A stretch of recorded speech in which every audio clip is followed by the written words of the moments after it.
Right now, how many outside companies can reach your production systems, directly or indirectly, without your team fully seeing the risk? It could be your ERP host, your managed service provider, a PLC integrator, or the logistics platform tied into your operations. The trend is moving the wrong way. Third-party breaches have doubled, rising from 15% to 30%.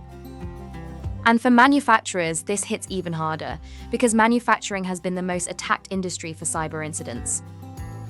Vendor risk management is a repeatable process. You identify outside access, score the risk, and apply controls before that exposure turns into disruption. Manufacturing is different because the exposure spans both IT and OT, including remote access into machines, controllers, and plant floor systems.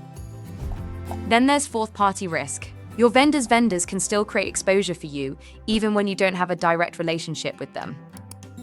Ransomware operators know that when production stops, every hour matters. That urgency makes manufacturers especially attractive targets. Unpatched legacy systems and smaller supply chain partners can leave attack paths open for months, sometimes years, unless someone is actively watching them. We've seen the scale of this already.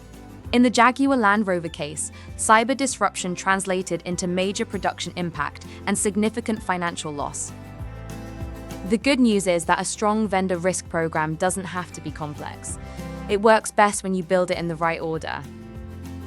Start by inventorying every vendor with access across IT systems, OT environments, logistics connections, and data sharing partners. Next, tier those vendors by the damage they could cause, so your scrutiny matches real operational impact. Before you sign, assess the vendor. Then put security requirements, access expectations, and response obligations into the contract. And keep monitoring continuously, because an annual review won't catch the breach, control change, or exposure that appears next month. If this feels too big, start with your top-tier vendors first. And if you outsource parts of the work, remember the risk decisions still stay with you. You don't have to fix your whole supply chain at once, but you do need visibility and a real program around the vendors that matter most.